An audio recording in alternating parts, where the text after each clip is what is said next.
Եվ մեզնի յուրաքանչյուրը պարտավոր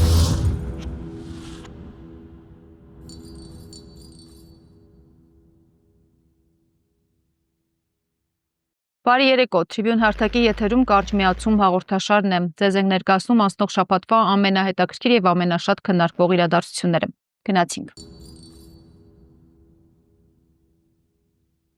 Այսօր մեր հյուրն է, պատիվ ունեմ խմբակցության քարտուղար Տիգրան Աբրահամյանը։ Ողջույն, պարոն Աբրահամյան, շնորհակալ եմ մեր հավերն ընդունելու համար։ Շաբաթվա հրամայականը թերևս արդեն բոլորի շատ հայտնի է, Հայոց ցեղասպանության 110-րդ տարելիցն է։ Այս ընթացքում հայությունը իրականում ցավոք եմ ասում, բայց հասցրել է բաժանվել այսպես թրքասերների ու թրքատյացների ինչ-որ մասնատվե հատվածների ու ովքեր ասել են, որ պետք է թուրքերի հետ բարեկամանանք, հռչակվել են թրքասերներ, ովքեր ասել են, չպետք է մոռանանք թուրքերի արած իսկույն հռչակվել են թրքատյացներ։ Մենք իրականում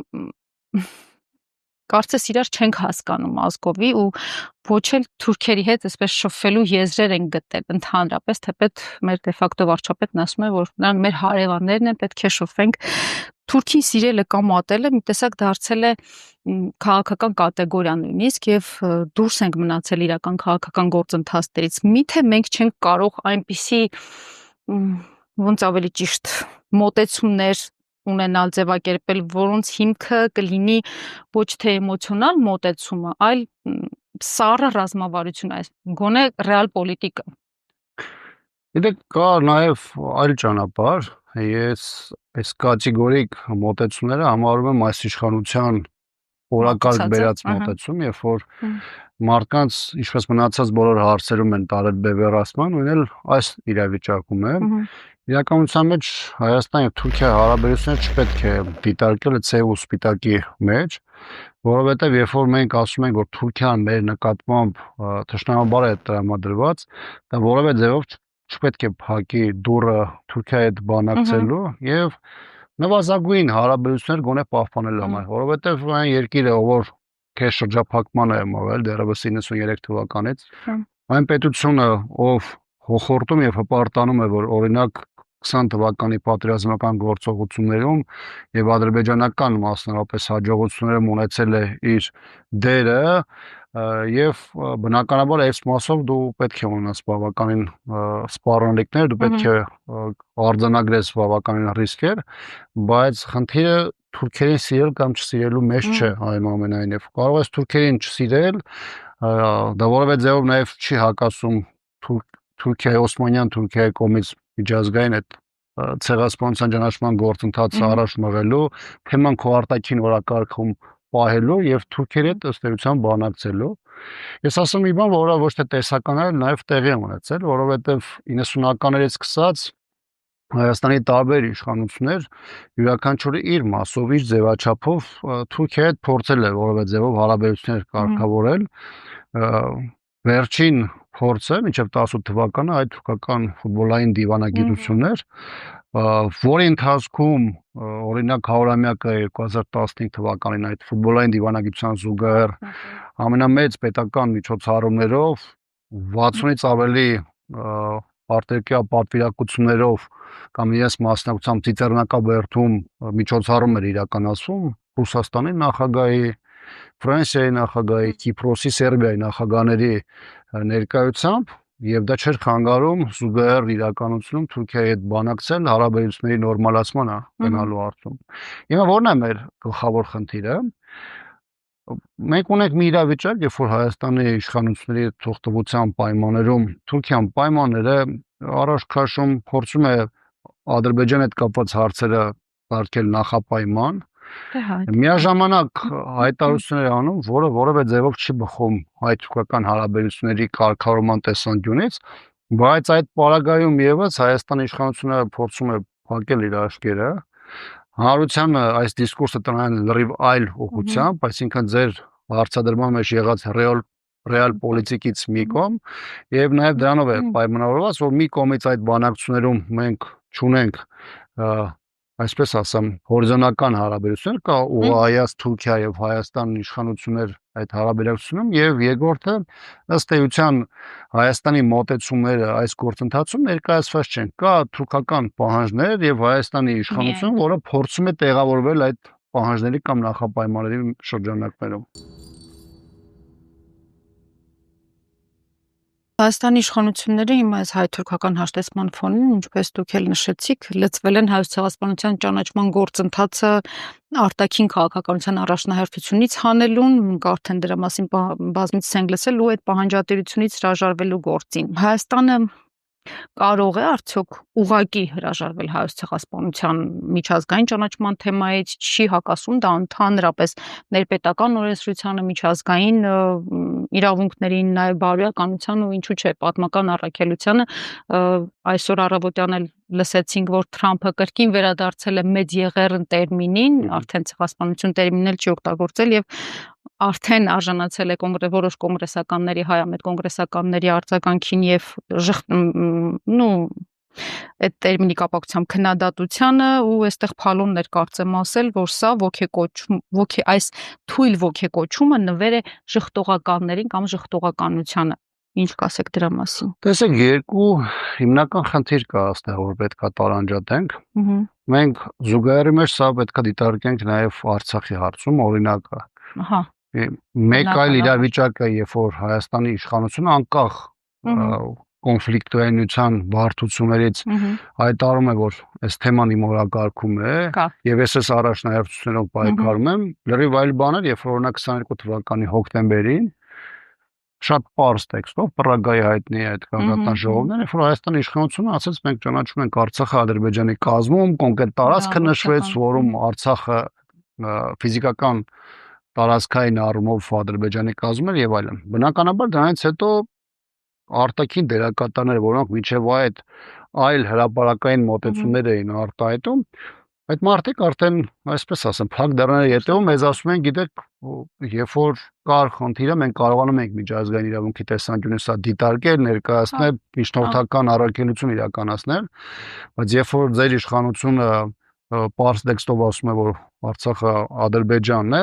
ապա մեր ներգրավվածությունը կամ մեր կողմից շահագրգռվածությունը այլ բան կարող է առաջացնել, առավել եւս Ադրբեջանի նկատմամբ տարածքային հավակնություններ, որովհետեւ ում միջև կար կոնֆլիկտ, ըստ էության կոնֆլիկտի մի կողմը իր համաձայնությունը կամ մոտեցումը ներդաշնակությունն է արտահայտել Ադրբեջանի նկատմամբ։ Հիմա առաջին անգամ, երբ որ տեքստը Միացյալ Նահանգների նախագահի ես կարդացի, այդ բանը 22 թվականի իրադարձությունները եկավ իմ աչքի առաջ, որովհետև եթե քո երկրի արտաքին գործերի նախարարը հայտարարում է, որ ցեղասպանության միջազգային ճանաչման հարցը մեր արտաքին քաղաքական օրակարգի մաս չէ, ապա բնական է, որ այս իրավիճակում այլ երկրների դիրքորոշումները վերախմբագրվելու են։ Ես չեմ ասում, թե նրանք սկսելու են հանդես գալ ժխտողականության դիրքերից, բայց ես ասում եմ, որ ստեղծված իրավիճակում սա նաև հնարավորություն է այդ երկրների համար Թուրքիայի հետ հարաբերություններում այլ շատ ավելի լավ հարաբերություններ եւ անհարկի չմտնել որոշակի կոնֆլիկտային դեպքերի, հատկապես որ Թուրքիան այսօր հատկապես մերձավոր արևելքի հետ կապված հարցերում աշխատում է նաև Միացյալ Նահանգների հետ, Սիրիայի հետ կապված հարցում, որովհետև այնտեղ Միացյալ Նահանգների առանցքային դաշնակիցներից մեկը Իսրայելը ունի կոնկրետ խնդիրներ, Թուրքիան ազդեցության խնդիր ունի, այնտեղ որոշակի կոշտ շահերի բախում է տեղ ունեցել, որի կարգավորող այս դեպքում Թուրքիան է եւ բնականաբար ներողություն Միացյալ Նահանգներն է եւ այս իրավիճակում բնական է, որ Ամերիկայի նախագահը այս պարագայում անհարկի այս թեմայի մեջ ավելորդ մտնելու խնդիր չէ ունեցել։ Հիմքում ունենալով նաև այն հանգամանքը, որ Հայաստանի իշխանությունը ինքը սա չի համարում իր համար առաջնային օրակարգի առարկա։ Եվ ներողություն եւ հարցը այն թե սա նշանակում է, որ մենք սա դուրս ենք բերում առասարակ։ Դա չի կարող դուրս բերվել, որովհետեւ նախ Հայաստանում, այդ թվում ես ցեղասպանությունով վերապրած մարդկանց ժառանգներն են եւ Հայաստանում քիչ չեն այդ մարդիկ, ովքեր իրենց մեջ նաև այդ ինստիտուցիոնալ հիշողությունն են կրում, այդ տառապանքը եւ այդ պահանջը նաև մարդկանց ներսում է դրված, անկախ նրանից թե սա էմոցիոնալ գդիտվի ասածս թե ոչ, բայց սա միայն էմոցիոնալ կողմը չէ, որովհետև տեղի ունեցել սարսափելի հանցագործություն, մարդկության դեմ ուղղված հանցագործություն ցեղասպանության ձևով, որ ամենածանր դրսևորումն է, եւ իշխանությունները կարող են գնալ յուրաքանչյուրի դիրքորոշումը մոտեցումները կամ առաջնահերթություններ ունենալ այս թեման, քանի իր որոշակի եզրագծին չի հասել, հատկապես Թուրքիայի կողմից սրա ճանաչման համատեքստում, ապա այս թեման խորը մնալու է եւ ցանկացած իշխանություն, որը կփորձի թեկուզ քողարկված ձևով ժխտողականություն կամ ուրացում արտահայտել, այն բանավեճի կամ քննարկման առարկա դարձնել, ապա սա նաև հանրության շրջանակում հետագայում նաև որոշումների մասով կունենա հստակ հետևանքներ։ Բայց տեսեք, ասում են, չէ, իշխանական թևից անընդհատ մենք ու անընդհատ չենք ողբալու, չենք սխալու, անգամ Փաշինյանը ինչ ասեց, որ այդ սուքը փարատելու, թե այդ սքով չապրելու մեր հրամայականը պետք է դառնա հենց սահմանազատման եւ սահմանագծմանը, այսինքն Հայաստանի կոնկրետ սահմանները պետք է դառնան։ Այս կոնտեքստում ճիշտ էլ հիշեցիք, Արցախի թեման էլ բարձրացրեցիք, ստացվում է եւ Արցախի թեման է հիմա արդեն հետ մղվում, հետին բլան, ինչի չենք կարող հետ մղել 110 տարի բաղեմություն ունեցող այդ թեման։ Գիտեք, այնինչ Հայաստանի իշխանությունը բարձրագույն մակարդակով ներկայացնում է, առաջին հերթին դա ուղղակի տրամաբանական չէ, որովհետև երբ որ մենք պահանջ ենք ներկայացնում, երբ որ մենք հիշում ենք, ողջակոչում ենք, պետական մասշտաբով միջոցառումներ ենք իրականացնում, դա փոխանցում ենք նաև սերնդեսերունդ, ասա չի, սուքը չի փոխանցվում։ Մենք այստեղ չենք խոսում զուտ սխալու մասին, դա այդ ամեն ինչը էմոցիոնալ մասն է, էմոցիոնալ ֆոնի վրա է, որը դա մեր բոլորի, մեր ժողովրդի ոգում է, որովհետև մեր ժողովրդի հետ իսկապես տեղի ունեցել սարսափելի իրադարձություն ցեղասպանության ձևով։ Դե խնդիրը այլ է։ Գիտեք, երբ որ քեզ ցեղասպանած երկիրը միջև այս պահը չի համարում, որ ինքը քեզ ցեղասպանության է ենթարկել, սա վտանգ է ստեղծում, որ հետագայում նմանատիպ գործողություններ քո նկատմամբ կիրականացվեն, որտեղ դա որպես այդպեսին ցեղասպանություն չի որակել։ Այսինքն սրա մեջ կա նաև վտանգ, երբ որ ինքը չի ընդունում այն հանցագործությունը մարդկության դեմ, որը իրականացրել է, սա իր հետ բերում է հավելյալ անվտանգային խնդիրներ, այսինքն սա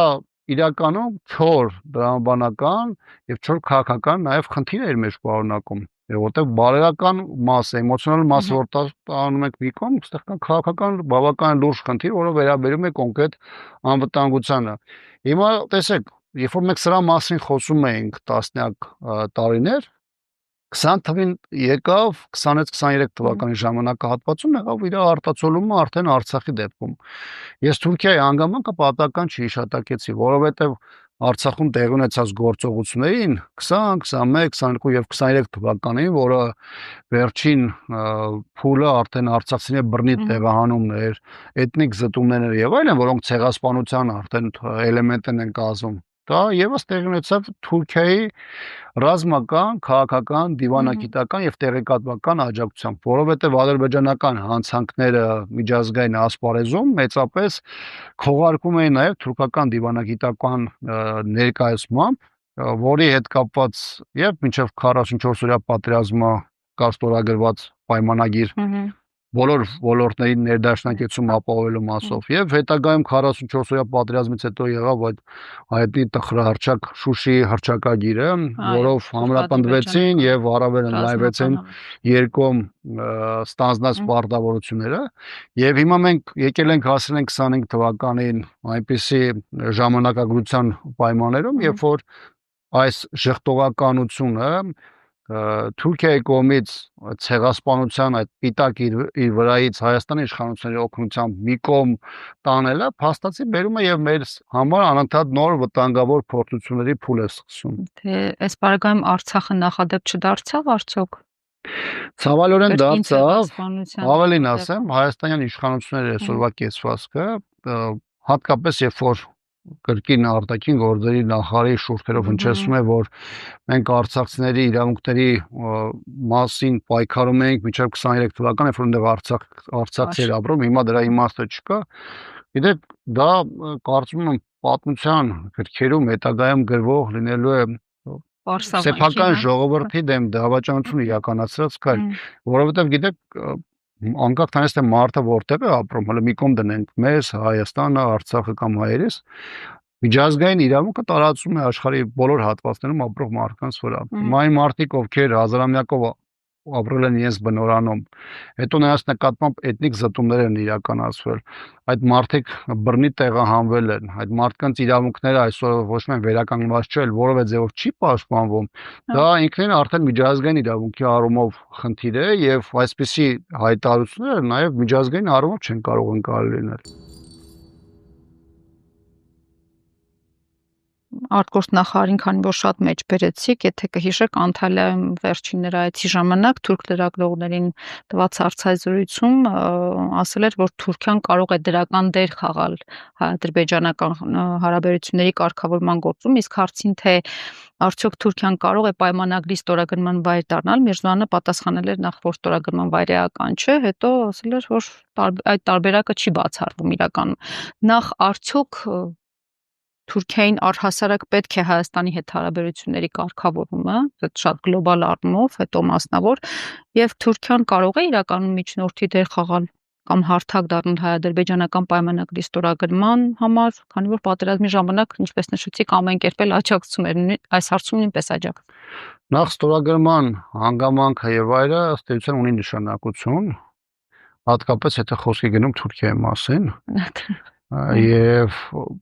Հայաստանի արտաքին գերատեսչության ղեկավարի այդ փոթված մեկնաբանությունը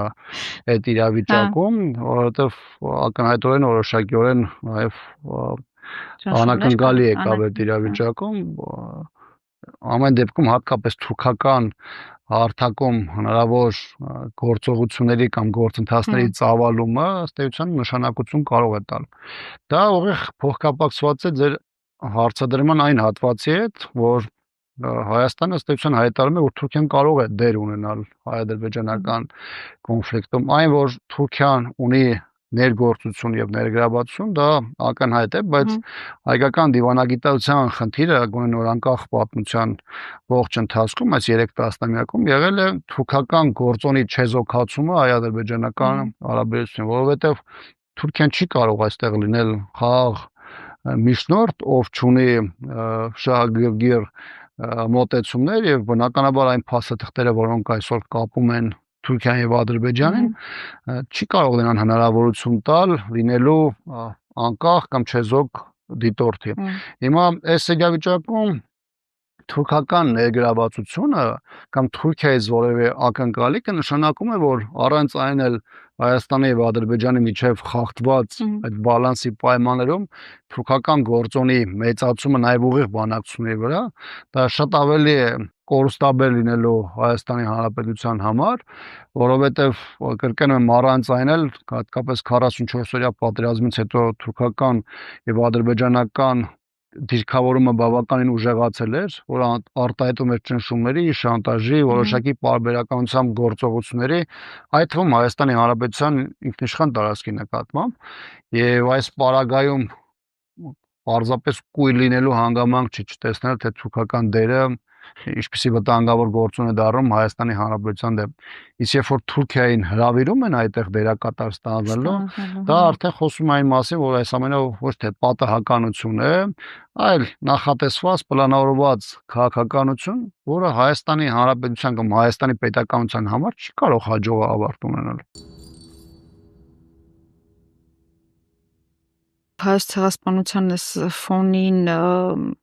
Ադրբեջանի եւ Թուրքիայի դրոշների այրելու այդ դատապարտումն էլ լսեցինք, տեսանք, էդ էլ չէինք տեսել, էդ էլ լսեցինք ու տեսանք, թեպետ չեմ հիշում 3 թե այսօր էլի կարդացի, որ նրանք մոռացության են մատնել, թե ինչպես են իրենք այրել Ռուսաստանի դրոշը, այսինքն ռուսական դրոշը կարելի է այրել, դա քաղաքական ակցիա է, իսկ Ադրբեջանի ու Թուրքիայի դրոշները հնարավոր չէ այրել, ինչպես նաև շատ էին խոսակցությունները, որ այս ժխտողականության ֆոնին շատ քիչ է լինելու այցը Ծիծեռնակաբերդ, այսպես եղանակային հանգամանքներն էին մեջ բերում անընդհատ, բայց մենք երեք ականատեսն եղանք, որ ճիշտ հակառակը շատ ավելի ակտիվ էր հոսքը Ծիծեռնակաբերդ, նույնը ջահերով երթին է վերաբերում, բացի դա այսօրին Երևանում էր Թաներ Աքչամը, Թե տեղակ եկել Ֆերքի շնորհանդեսին, իրականում հետաքրքիր միտքերն ասել, որ միջազգային ասպարեզում թուրքական իշխանությունները ասում է կորցրել են բոլոր հեղինակավոր հարթակները, որտեղ կարող են խոսել հայերի ցեղասպանության շղթման մասին։ Ըստ ձեզ ինչ պատկեր ունենք մենք մեր երկրում եւ իշխանական եւ ընդդիմադիր դաշտերում կոնկրետ այս թեման ավելի լոբինգ անելու համար մանավանդ այն ֆոնին, երբ գիտենք, որ Թուրքիան սատարում է Ադրբեջանին, Ադրբեջանն էլ իր ճնշողական այդ հրադադարի խախտումների հայտարարություններով եւ ընդհանրապես այդ կրակոցներով անընդհատ պահում է լարվածության մեջ։ Մենք ինչ ունենք այս պահին։ Իրավիճակի հակասությունը, որը նաև հասարակության շրջանում նաև պոռթկում է առաջացնում իմանան տիպ իրավիճակներում, այն է, որ օրինակ վերջին 3 շաբաթվա ընթացքում Սյունիքի մարզի հատկապես Խոզնավար խնացող գյուղերի ուղղությամբ Ադրբեջանը ակտիվ գործում է։ Ես երկու գյուղեր եմ բերում, որտեղ ամենաշատ կենտրոնացումը խախտում էր այդ ուղղությամբ է, բայց դա արտահայտվել է Հարավուսում, Տեղում, դա արտահայտվել է Ջերմուկի ուղղությամբ, դա արտահայտվել է Վարդենիսի շրջանի մի քանի ուղղություններով, դա արտահայտվել է Տավուշի մարզում եւ այլն։ Խնդիրը այն է, որ իշխանությունը Ադրբեջանի ակնհայտ համակարգված եւ արդեն թիրախավորված գործողությունները կամ փորձում է անտեսել, կամ դրան տալիս է գնահատականներ, որոնք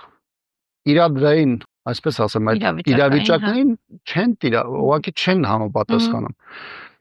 Գիտեք, հիմա ես ինքս այցելել եմ այդ գյուղեր, հանդիպումներ եմ ունեցել, մշտական կապ եմ պահում, այն որոշակիորեն վերլուծում եմ այն իրավիճակը կամ այն իրադրային փոփոխությունները, որոնք անընդհատ նկատելի են, նույնիսկ նկատելի են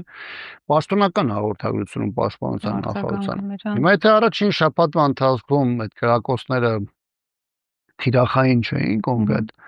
բայց կրում էին համակարգային բնույթ, որովհետև բոլոր ուղղություններով ամեն օր սկսում էր նույն ժամին, նույն պարբերականությամբ, բայց ավարտում էր նույն ժամին։ 10:20, 10:30 սկսում էր 3-4 անգամվա դադարներով եւ ավարտում էր գիշերը 4:30-ին։ Արդյոք դա համակարգային գործողություն չէ։ Միանշանակ համակարգային գործողություն է։ Դա պատահական կրակոցներ չէ։ Դա կարգապահական խնդիր չի, ոնց որ ադրբեջանցին արդարացնելով պնդում է Փաշինյանը ու նրա մի քանի թիմակիցները, հասկանում եք։ Հիմա երբ որ Հայաստանի իշխանությունների հանցավոր լռությամբ իրավիճակին ոչ adekvat գործելու պարագայում Ադրբեջանին հնարավորություն է ստեղծում շատ ավելի վտանգավոր դարձնել իր գործողությունները։ Սա արդեն բնականաբար նաև դիտվում է որպես կանաչ լույս ադրբեջանական սադրանքների համար, որովհետև առաջին մեկ շաբաթը 10 օրը նույնիսկ փորձում են ցույց տալ, որ առասարակ որևէ բան գոյություն չունի։ Հետո սկսեցին կասկտուր հայտարարությունները, որ կան, բայց օդ են, նույնիսկ ասին, որ թիկունք են կրակում եւ այլն եւ այլն։ Ու սա բերեց նրան, որ ստիպված եղան արձանագրելու Խոզնավար գյուղում կամ Խնացախ գյուղում բնակարանների վնասման դեպքերը, հովիվների ուղղությամբ ուղղված կրակը։ Տեղեկատվությունը շատ ավելի շատ է, քան պաշտոնապես է իրականում ներկայացում, բայց փաստը այն է, որ դինամիկան թե ոչ շատ կտրուկ, բայց անընդհատ աճի դինամիկա է դրսևորում։ Հիմա գիտեք, այս ֆոնին, երբ որ Ադրբեջանը այդ սադրանքները բերել է այդպիսի կետի է հասցրել, Հայաստանի իշխանությունների այդ անհիմն խոնարհումները Թուրքիայի նկատմամբ այդ դրոշներ վառելու եւ այլն այդ համատեքստում, գիտեք, որևէ ձևով չի ընկալվում։ Միգուցե լիներ Հայաստանի եւ Թուրքիայի միջև գործընթաց, Ադրբեջանի հետ լիներ այնպիսի հարաբերություն, որի պայմաններում միգուցե հանրության շատ ավելի էական հատված այդ ֆոնին դրոշների վառելը իրավիճակին համահունչ չհամարեր։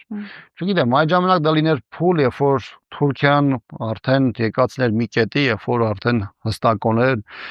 գիտակցում էր իր պատասխանատվությունը, մեղսակցությունը եւ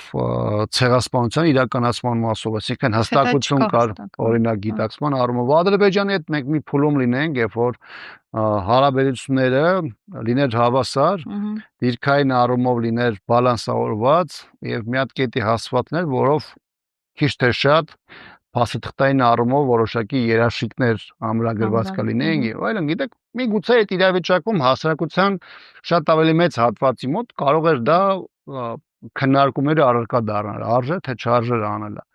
Բայց ստեղծված իրավիճակում, հատկապես Հայաստանի իշխանությունների այս ուրացմանը գնալու այս ճանապարհին նաև երիտասարդների նախաձեռնությունները, որոնք ասում են երիտասարդների նախաձեռնությունները, բայց շատ-շատերս ենք մասնակցում ու առանց տարիքային սահմանափակման է դրա այդ միջոցառման մասնակցությունը, դա իր մեջ շատ ավելի կոշտ հիշեցման խորհուրդ է պարունակում եւ ես այս տեսանկյունից ես չեմ տեսնում որևէ դատապարտելի քայլ, որը դուրս է, այսպես ասեմ, տրամաբանական process-ներից։ Պարոն Աբրահամյան, ի սկզբանե 2021 թվականին, երբ Հայաստանն ու Թուրքիան կարգավորման համար արդեն հատուկ ներկայացուցիչներ նշանակեցին, Երևանը միջնորդության համար դիմել էր Մոսկվային, եթե կհիշեք, ու Անկարան այսպես անմիջապես դեմ արտահայտվեց ռուսական մասնակցության ու արդյունքում բանակցությունները սկսվեցին ու շարունակվում են մինչ օրս առանց միջնորդների։ Հայ-թուրքական նկատի ունեմ։ Այս ֆոնին մենք ինչ ենք տեսնում, թե ինչպես են դե ֆակտո դաշնակցային հարաբերությունները Երևանը ինչպես է պահպանում ընդհանրապես Մոսկվայի հետ։ Ինչ եք կարծում, կա հավանականություն, որ սպասվում է մայիսի 9-ի, գիտենք արդեն հաղթանակի տոնակատարությունը, մեր իշխանության թևի ներկայացուցիչը ղեկավարի իհարկե գլխավորությամբ չի մեկնի Մոսկվա, թե այդ քայլը կընկալվի Ռուսաստանում դիտարկվի որպես բացահայտ պատերազմի հայտարարություն կամ ընդհանրապես խզում հարաբերությունների եւ արհամարանք նման կարևոր հոբելյանի նկատմամբ։ Մյուս կողմից էլ Փաշինյանի գնալը կնշանակի արդյոք, որ նա օրակարգից հանելու է Ռուսաստանի հետ հարաբերությունները խզելու քաղաքականությունը, ըստ ձեզ։ Նախ պետք է արձանագրենք, որ հաղթանակի 80-ամյակի միջոցառումները եւ փաստը որպես այդպեսին անմիջապես առաջում է նաեւ մեզ հայերս։ Այսինքն այստեղ ես սա ինչ եմ ասում, որովհետեւ այս քննարկումների համատեքստում ես նաեւ տեսնում եմ մարդկանց մոտեցումները որոշակի օտարումը նաեւ այդ ընդհանուր հաղթանակի process-ից, որը այստեղ անկախ քաղաքական իրավիճակից աշխարհակական զարգացումներից չի կարող պատմական իրողությունները որևէ ձևով փոխել։ Սա ամբողջ աշխարհում մասնակցել է տարբեր գնահատականներով մինչև 600,000 հայ։ Հիմնական մասը ճնշող մեծամասնությունը սովետական միության կազմում, մի մասը նաև դաշնակից երկրների կազմում, չեմ խոսում հայտնի այն մարդկանց մասին, որոնք իրենց երկրներում մեծ սխրանքներ են կամ պարգևներ են արժանացել, Միսակ Մանուշյանը ու Ֆրանսիա ազգային հերոսը եւ այլն, այսինքն սա նաև մեր հաղթանակն է, մենք սրանով մեր հաղթանակի մեր մասնաբաժին ենք ունեցել եւ ցանկացած իրավիճակ պետք է որոշումների հիմքում ունենալ նաև այս մոտեցումը։ Ինչ վերաբերում է Մոսկվա գնալ կամ չգնալուն, կարծում թե Հայաստանի իշխանությունը իր մեջ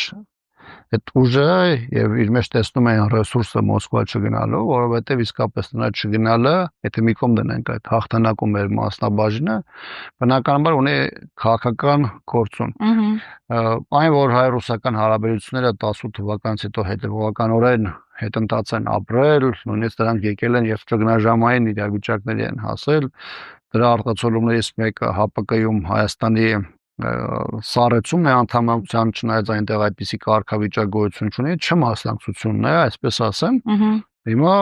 բնականաբար հաջորդ քայլերը անել է, որը շատ ավելի հեռացնող է կամ Ռուսաստանը համարում է իր դեմ ուղղված քայլ, բնականաբար դա պետք է ենթադրի նաև Ռուսաստանի կողմից հակազդեցություն։ Առասարակ ցանկացած իրավիճակում, երբ որ մենք ցանկացած գործընկերոջը, բարեկամ երկրին, չգիտեմ, ռազմավարական դաշնակցին կամ ռազմավարական գործընկերոջը, երբ որ պարտավորություն են անընդհատ իրեն փոխանցում կամ հիշեցնում, նրանք էլ մեզ հիշեցնում են փոխադարձության սկզբունքը, թե դա ինչ է ենթադրում եւ ընդհանրապես քաղաքականության մեջ է այդպեսին։ Մենք հայերս բնական է ամեն ինչին նայում ենք մեր տեսանկյունից, մեր շահերի, մեր խնդիրների հանգուցալուծման տեսանկյունից, բայց ռեալ պոլիտիկի մեջ ցանկացած երկիր իր գնահատականները հնչեցնելուց կամ իր գործողությունը անելուց առաջ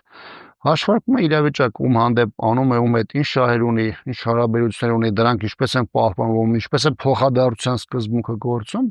եւ ելնում են դրանից։ Հիմա մենք եկել ենք հայ-ռուսական հարաբերությունում հասել ենք մի կետին, երբ որ հանգուցալուծման կարգավորման ծայրը դեռ չի երևում, բայց երևում է նոր ճեղքեր, դրանք ավելի խորացնելու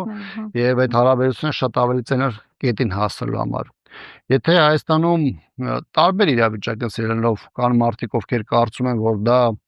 մեր համար մեր ինքնիշխանությունը ընդգծելու միջոց է կամ ինքնուրույնությունը ընդգծելու, դա ակնհայտորեն այդպես չէ, որովհետեւ թուրքերն ու ադրբեջանցիները այդ ինքնիշխանության եւ տարածքային ամբողջականության վրայով այս 5 տարվա ընթացքում ինչպես ուզեցել, այնպես էլ անցել են։ Մյուս կողմից էլ պետք է հասկանալ, որ Ռուսաստանը անկախ նրանից, որ հիմա մեծ ներգրավվածություն եւ զբաղվածություն ունի ուկրաինական ճակատում, ամեն դեպքում ֆիզիկական եւ տարածքային առումով շարունակում է մնալ մեր մեծ ռեգիոնում եւ ռուսական կողմի մոտեցումները եւ վերաբերմունքը ուղղվածություն ունեն նաեւ մեր տարածաշրջանում ուժերի եւ հավասարակշռության վրա եւ հնարավոր հետևանքների նաեւ վրա։ Պարոն Աբրահամյան, իշխանափոխության գործիքներից մեկը մենք գիտենք, որ նաեւ impeachment-ն է, փորձագիտական շրջանակներում այսպես քննարկվում է շատ, որ Հայաստանում այս պահին երկու մարդ է դեմ impeachment-ով իշխանափոխությանը, առաջինը Նիկոլ Փաշինյանն է հասկանալի պատճառով, եւ երկրորդը Ռոբերտ Քոչարյանը, այնտեղ նշում են քաղաքական ռեսուրս չունենալու պատճառով, հանրային աջակցություն չունենալու պատճառով։ Մենք ականատես եղանք երեկ Ծիծեռնագաբերդի հուշահամալիրում նախագահ Սերժ Սարգսյանի հետաքրքիր մեկնաբանությանը, որը կուզեի դուք էլ այս պահին մեկնաբանեիք կամ վերլուծեինք միասին։ Նաև գիտեմ, որ պատիվ ունեմ խմբակցությունը impeachment-ի առաջարկ ունի, այս պահի դրությամբ, եթե չեմ սխալվում, ճիշտ եմ։ Չունի, բայց այդ գործիչները, ովքեր հանդես են գալիս այդ առաջարկությամբ, ասել են, որ ամսի 28-ին նաև անձնապես նամակներով փոխանցելու են։ Սերժ Սարգսյանը Ծիծեռնակաբեդի բարձունքում ասաց, որ փողոցային պայքարը այսպես հասունացել է եւ Նիկոլ Փաշինյանին աթոռից զրկելու միակ միջոցը փաստորեն դառնալու է փողոցային պայքարը եւ ինքը կարծես թե պատրաստվում է առաջնորդել այդ պայքարը։ Մեր հաղորդման նախորդ հյուրերից մի քանի առաջվա հաղորդման նախորդ հյուրերից մեկը անունը չեմ տա, բայց այսպիսի մի հետաքրքիր դրվագ պատկերավոր ներկայացրեց, ես կոնկրետ հարցը դրան եմ ուզում տանել հիմա, հարցը Իսրայելի վարչապետ Բենյամին Նեթանյահուին էր վերաբերում, որին հիշեք ինչերի հետևանքով հանեցին impeachment-ով, հետո նորից վերադարձրեցին, խոսքը էլի գնում էր Սերժ Սարգսյանի մասին, այնտեղ խոսք գնաց նաև, որ Բենյամին Նեթանյահուին խնդրեցին եւ նա քրկին վերադարձավ եւ հիմա տեսնում եք ինչ իշխանություն է Մերձավոր Արևելքում, ինչ է կատարվում, ոնց է ղեկավարում Մերձավոր Արևելքը։ Հիմա ըստ ձեզ, քանի որ ունենք հետևել Նիկոլ Փաշինյանը հասկանալի պատճառով չի ուզում impeachment, Ռոբերտ Քոչարյանը էլի հասկանալի գործոններով չի կարողանում կամ չի ուզում, Սերժ Սարգսյանը ըստ ձեզ կարող է առաջնորդել փողոցային պայքարը, թե սպասում է, որ ժողովուրդը այսպես խնդրագրով ներկանա եւ ասի եկեք առաջնորդեք կրկին մեզ, մենք սխալ էինք, դուք եք ճիշտը։ Նախ Սերժ Սարգսյանը իր անձի հավակնությունների մասով ըստ էության ասել, որ ես հավակնություն չունեմ։ Իհարկե Սերժ Սարգսյանը այսօր ներկայացնում է քաղաքական ուժ եւ Սերժ Սարգսյանի հայտարարությունները բնականաբար բխում են նաեւ այդ քաղաքական ուժի այսօրվա եւ վաղվա նաեւ գործունեությունից։ Ես ինչ եմ այս հանգամանք ուզում նշել, որովհետեւ առաջ եմ ընկնում բոլոր այն մեկնաբանություններից, որոնք միգուցե այսօր կամ վաղը կհնչեն նաեւ մամուլում։ Սերժ Սարգսյանը չէր ասում, որ ես եմ ուզում գամ եւ սա առաջնորդեմ։ Եթե նկատել եք Սերժ Սարգսյանը որևէ բանի հիմքում չի դնում իր անձնական հավակնությունները։ Ավելի նույնիսկ մեր քաղաքական ուժի պարագայում էլ ինքը ասում է, որ մեր համար կարևորը այս իշխանության հեռացումն է, իսկ հետո հետագա process-ներում, հետագա ընտրություններում արդեն ժողովուրդը կորոշի, թե ով է գալու, ով է ղեկավարելու կամ ով է առաջնորդելու երկիրը։ Սերժ Սարգսյանի սկզբունքային մոտեցումը արտահայտվում է նրանում, որ ինքը համաձայն չէ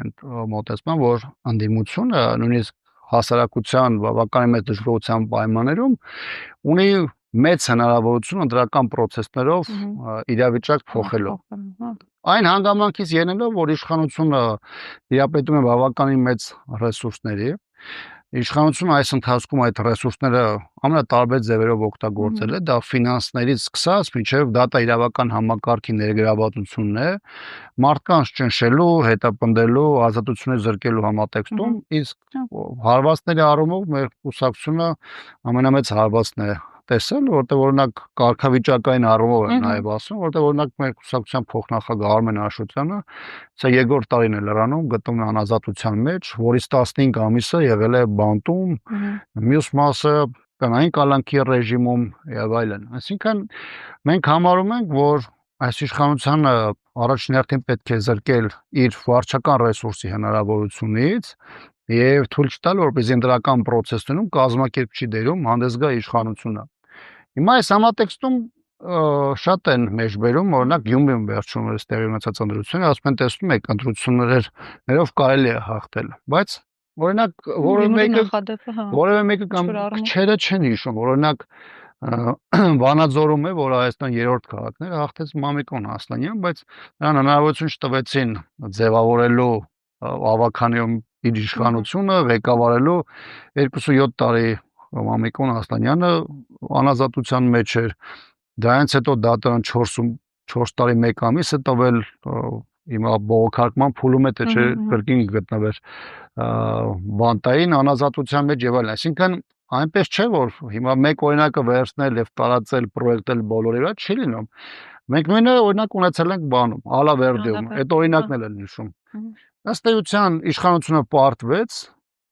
երկու ուժեր վերցեցին իշխանությունը, կոալիցիա կազմեցին, չեմ հիշում, 1 տարի անց է միգուցե մի քիչ ավել կամ պակաս,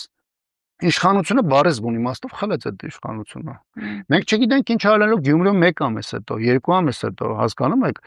ես չգիտեմ ոնց է իրադարձությունները զարգանալու։ Այսինքն վերցնել սա, սարքել որ հնարավոր է եղել եւ այլն, չեմ անում։ Երկրորդը նայեք, թիմ մակարդակը ունի իր մեծ առանձնահատկությունները։ Ամեն տեղանքում մենտալիտետից սկսած տարբեր է։ Ոնց է ընտրությունը կատարվում, ում են տալիս ձայնը եւ հիմքում ինչ մոտիվացիա ունեն։ Հիմա դա վերցնել եւ ամբողջությամբ տարածել համապետական մասշտաբի ընտրությունների վրա, բնականաբար դա միշտ չէ, որ կարելի է ճիշտ անալիզ իրականացնել եւ համարել, որ գնում ենք ճիշտ ճանապարհով։ Կոնկրետ անվստահության գործընթացի հետ կապված մեր մոտեցումը կարծում եմ շատ բարձր է։ Սահմանադրությունը սահմանում է հնարավորություն եւ խորհրդանը հատկապես պարլամենտական երկրի պայմաններում ունի առաջնային դեր անվստահության միջոցով իշխանափոխություն իրականացնելով։ Ես իհարկե ոչ միամիտների, ոչ անտեղյակների շարքում եմ, ովքեր համարում են, որ միայն այսօրվա անդիմադիրների ստորագրություն դնելը միանգամից ինչ-որ ավտոմատ ձևի բերելու է process-ի հանգուցալուծմանը, իհարկե դա այդպես չէ։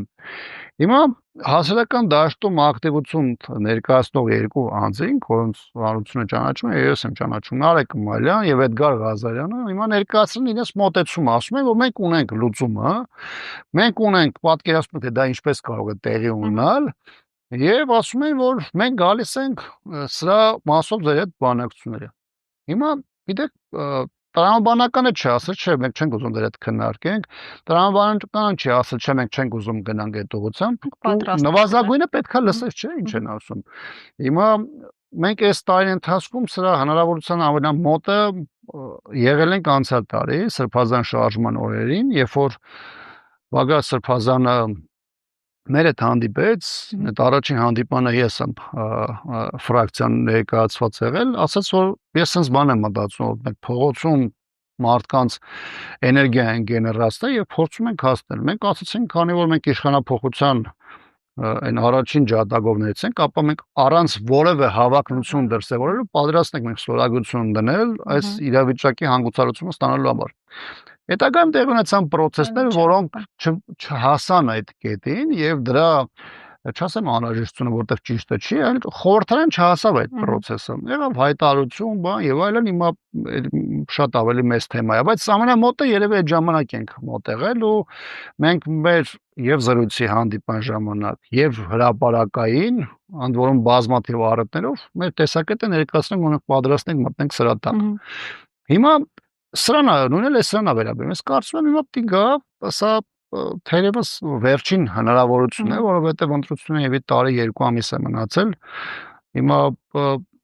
գնալով շատ ավելի դժվար է մարդկանց համոզելը, նույնիսկ ենթագիտակցության մակարդակում, որ արեք միջև ընտրությունը մեծ sense process-ի գնանք եւ այլն։ Հիմա կա պատուհան։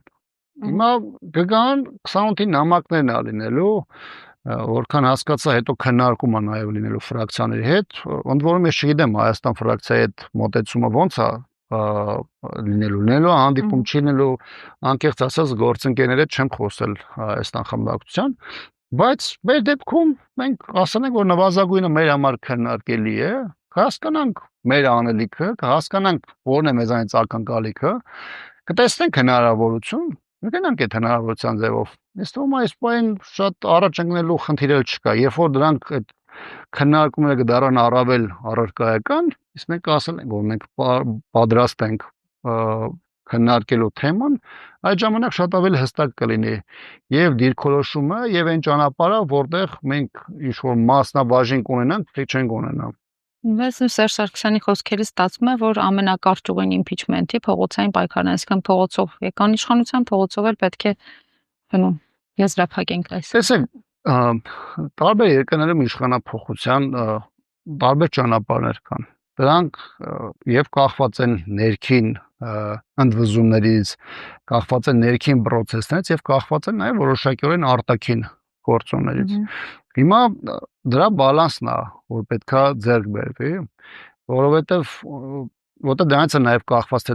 նախ դու հետո ոնց ես առաջարկելու քո երկրի ճանապարհով գնալու, վերջո եթե դու գալիս ես այս ճանապարհով, դու նաեւ մարդկանց պետք է ասես թե ո՞րն է քո ասած ճանապարհը եւ այլն։ Հիմա մեծ առումով հիմնական ուժերի մասով հասարակությունը քիչ թե շատ տիրապետում է, որովհետև դիրքորոշումները դու ամենօրյա մակարդակով արտահայտում ես, դրանք տեղ են գտել տարբեր փուլերում, քո ծրագրերում, նախընտրական այդ թվում եւ նաեւ դա արտացոլված է քո քաղաքական քայլերում։ Հիմա այս իրավիճակում մենք հասկանանք ո՞րն է ճանապարհը։ Եթե իրանք առաջարկում են ավելի լավ ճանապարհը, այն ինչ որ մենք ենք պատկերացնում, պետք է գնալ լավ ճանապարհով։ Ու խնդիրը այն չէ, որ երևա որ այս կամ այն process-ում կամ վերջն արդյունքում հանրապետականի դերն է եղել ամենաշատը։ Մեր խնդիրը այն է, որպեսզի հանգուցալուծում լինի, այլ ոչ թե մենք գնանք ինչ-որ մեկին բրթենք ճանապարհին գցենք ցույց տալու համար, որ մենք ենք եղել այս ամեն ինչի։ Այսինքն խնդիրը մեզ չի առաջին պլան բերելը, խնդիրը մեր սխրանքները պայմանական ընդգծելը չէ, այստեղ խնդիրը իրավիճակի փոփոխության հասնելն է եւ իհարկե պետք է քննարկել, հասկանալ։ Շնորհակալ եմ շատ հարցեր։ Շնորհակալ։ Սիրելի հետևորդներ, եղեք ակտիվ մեր Facebook-ում, YouTube-ում, նաև Patreon-ում, շաբաթվա անցուդարձին առաջինը եւ մշտապես ծանոթ լինելու համար։ Կհանդիպենք։ Նոր սարդարապաշտություն եւ մեզնի յուրաքանչյուրը պարտավոր